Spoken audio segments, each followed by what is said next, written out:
1980년대 런던의 템스강 위에는 기이하고도 비극적인 풍경이 펼쳐져 있었습니다.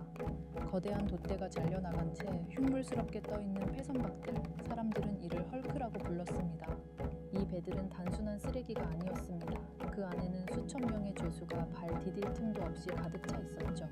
위생은 최악이었고 전염병은 일상이었으며 매일 아침 차가운 시신이 강물로 던져졌습니다. 하지만 당시 영국 정부의 시선은 그들의 고통이나 인권에 머물지 않았습니다. 정부의 장부에는 오직 한 가지 숫자만이 선명하게 박혀 있었죠. 바로 이들을 유지하는 데 들어가는 막대한 관리 비용이었습니다. 영국 정부에게 이들은 교화시켜야 할 국민이 아니라 국가의 예산을 갉아먹는 마이너스 자산, 즉 도려내야 할 부채였습니다. 오늘 우리는 이 거대한 부채를 지구 반대편의 자산으로 탈바꿈시키려 했던 영국의 거대한 국가 경영 전략, 호주 유배의 이면을 파헤쳐 봅니다. 당시 영국은 산업혁명이라는 거대한 엔진을 가동하며 화려한 번영의 길로 들어서고 있었습니다. 하지만 그 화려한 등불 밑에는 짙은 그림자가 드리워져 있었죠. 기계가 인간의 일자리를 대신하면서 농촌에서 쫓겨난 수많은 이들이 일자리를 찾아 런던으로 구름처럼 몰려들었습니다. 하지만 도시가 수용할 수 있는 인원에는 한계가 있었습니다. 결과적으로 갈 곳 없는 빈곤층이 급증했고 이들은 생존을 위해 아주 사소한 범죄에 가담하게 됩니다. 빵 한 조각을 훔치거나 남의 집 정원에서 토끼 한 마리를 잡는 일이 비일비재했죠. 당시 영국의 법전은 이를 피해 법전이라 불릴 만큼 가혹하게 다뤘습니다. 사형에 처할 수 있는 범죄가 200가지가 넘을 정도였으니까요. 그러나 문제는 사형이 아니었습니다. 모든 범죄자를 죽일 수는 없었기에 감옥에 가두기 시작했는데 얼마 지나지 않아 영국의 모든 감옥이 포화 상태에 이른 것입니다.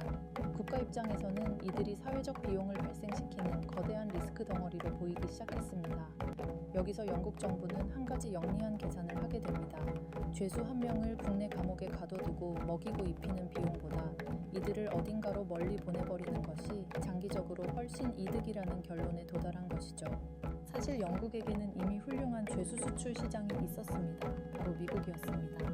1976년 이전까지 영국은 매년 수천 명의 죄수를 미국의 담배 농장 등으로 보냈습니다.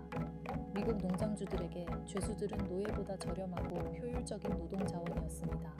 영국 정부는 죄수를 치워서 좋고 농장주들은 싼값에 노동력을 얻어서 좋은 이른바 리스크의 성공적인 외주화가 이루어지고 있었던 셈입니다. 하지만 이 완벽한 비즈니스 모델은 미국의 독립전쟁으로 인해 한순간에 붕괴하고 맙니다. 독립한 미국은 더 이상 영국의 쓰레기를 받지 않겠다고 선언했죠.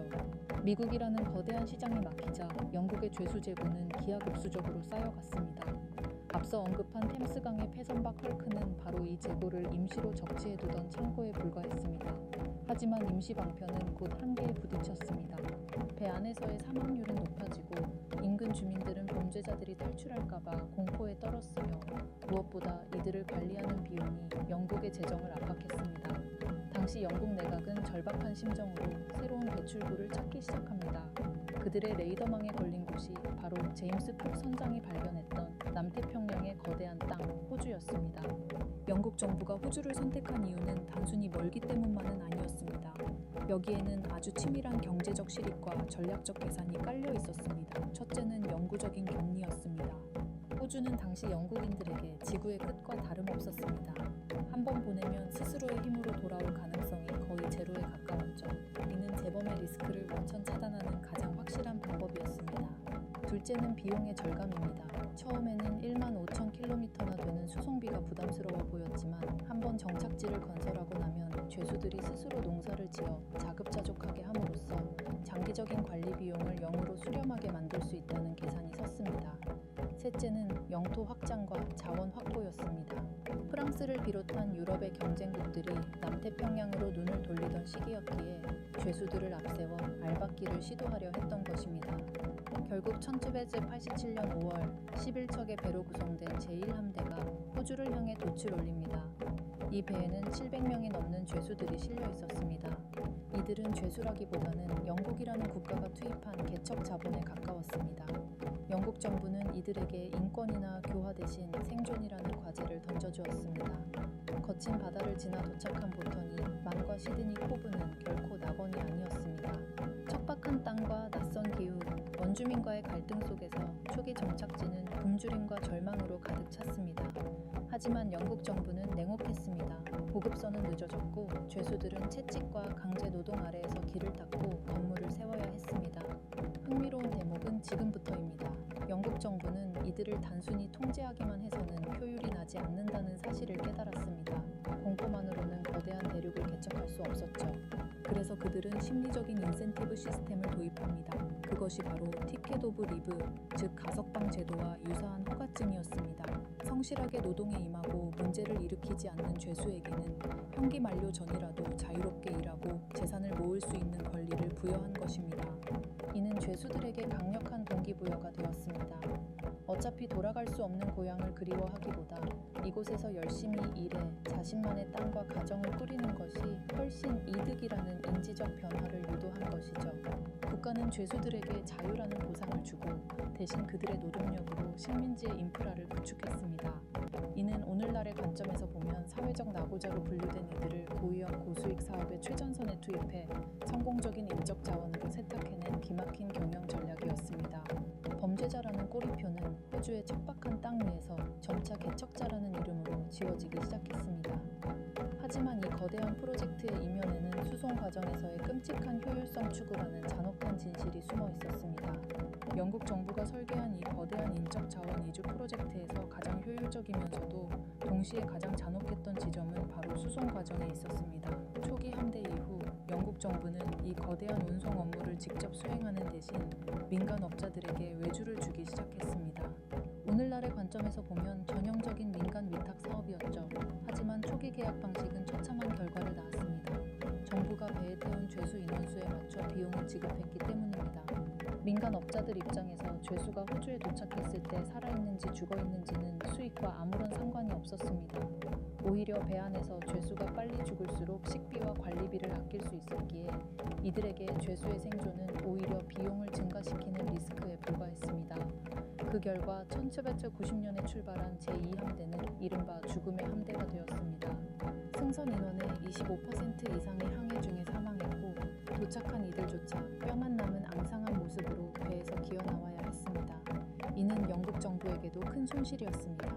비싼 돈을 들여 개척 자원을 보냈는데 도착하기도 전에 폐기 처분된 셈이니까요. 여기서 영국의 실용주의적인 시스템 개선이 빛을 발합니다. 정부는 즉각 계약 방식을 변경했습니다. 죄수를 배에 태울 때가 아니라 호주 땅에 살아서 내려놓을 때만 대금을 지급하기로 한 것입니다. 이 단순한 인센티브 구조의 변화는 놀라운 결과를 가져왔습니다. 선장들은 이제 죄수들의 건강을 체크하고 배 안을 소독하며 생존율을 높이는 데 사활을 걸기 시작했습니다. 도덕심이 아니라 경제적 이익이 죄수들의 생명을 구한 것입니다. 호주에 무사히 내린 죄수들에게 기다리고 있었던 것은 배정 시스템이라 불리는 독특한 노동 구조였습니다. 당시 호주에는 죄수들뿐만 아니라 자유 정착민들도 하나둘 모여들고 있었습니다. 정부는 이 자유 정착민들에게 죄수들의 노동력을 무상으로 혹은 아주 저렴하게 임대해 주었습니다. 정착민은 노동력을 얻어 농장을 운영하고 정부는 죄수를 먹이고 재우는 관리 비용을 정착민에게 떠넘기는 방식이었습니다. 이는 국가가 부담해야 할 복지 비용과 관리 리스크를 민간 시장에 성공적으로 외주화한 사례로 평가받습니다. 하지만 이 시스템이 유지되기 위해서는 죄수들이 도망치지 않고 열심히 일해야 한다는 전제가 필요했습니다. 드넓은 호주 대륙에서 채찍만으로 이들을 통제하는 데는 한계가 있었죠. 영국은 여기서 다시 한번 인간의 욕망을 건드리는 고도의 심리 기법을 활용합니다. 바로 티켓 오브 리브, 즉 가석방 허가증입니다. 이 허가증을 받은 죄수는 여전히 죄수 신분이지만 특정 지역 내에서 자유롭게 거주하며 자기 일을 하고 임금을 받을 수 있었습니다. 심지어 자신의 사업을 하거나 재산을 모으는 것도 가능했죠. 이것은 당시 영국 본토의 빈민들은 꿈도 꿀 수 없었던 파격적인 계층 이동의 사다리였습니다. 런던의 뒷골목에서 소매치기를 하던 소년이 호주에서는 성실한 농장주나 기술자로 거듭날 기회를 얻게 된 것입니다. 죄수들에게 유배지는 더 이상 지옥이 아니라 과거의 부채를 탕감하고 새로운 자산을 쌓을 수 있는 기회의 땅으로 인식되기 시작했습니다. 처벌이라는 부정적 인센티브를 성취라는 긍정적 인센티브로 치환한 영국의 이 전략은 호주 식민지를 그 어떤 나라의 식민지보다 빠르게 성장시키는 원동력이 되었습니다. 실제로 형기를 마친 전과자들이 호주 사회의 중추 세력으로 성장하면서 호주는 점차 범죄자들의 수용소라는 꼬리표를 떼어내고 하나의 거대한 경제 공동체로 변모해 갔습니다. 영국은 사회적 비용이었던 이들을 통해 지구 반대편의 거대한 시장과 공급망을 구축하는 데 성공한 것입니다. 하지만 모든 비즈니스 모델이 그렇듯 이 효율적인 유배 시스템도 예상치 못한 변수를 만나며 종말을 향해 달려가게 됩니다. 호주가 너무 성공적으로 성장해버린 것이 오히려 문제의 시작이었죠.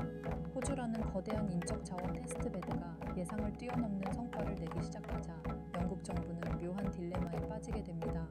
19세기 초 호주 대륙은 단순한 유배지를 넘어 영국의 산업혁명을 뒷받침할 핵심 원자재 공급 기지로 급부상했습니다.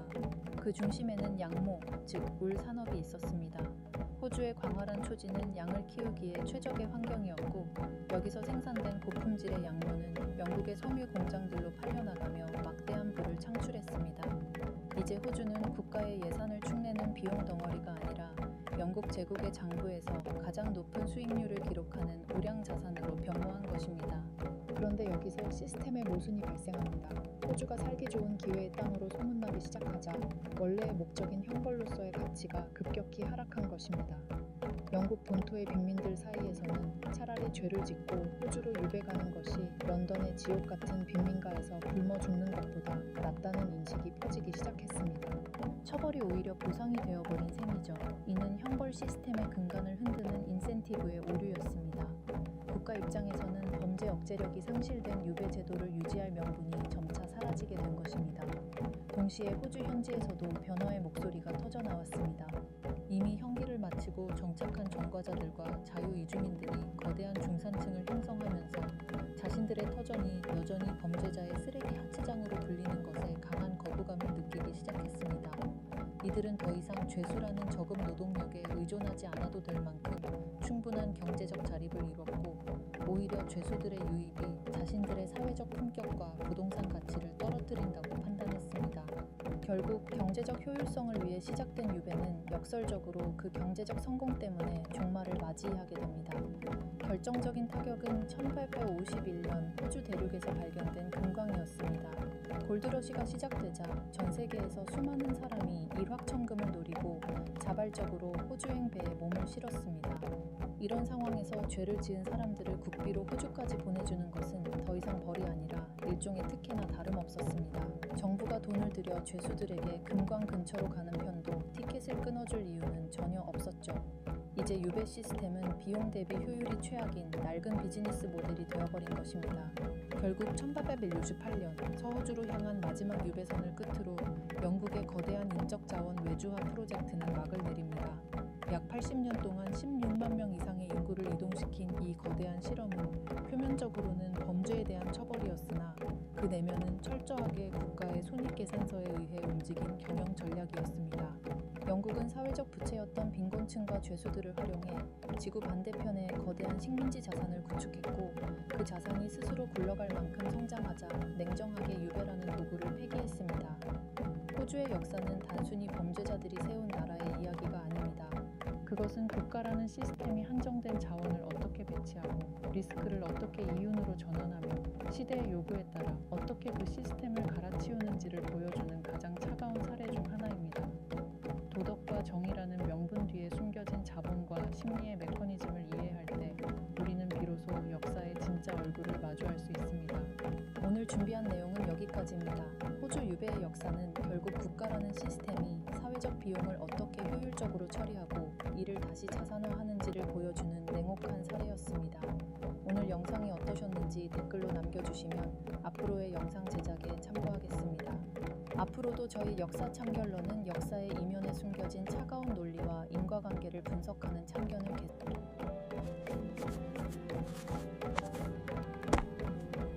구독, 좋아요 꽉 눌러주세요.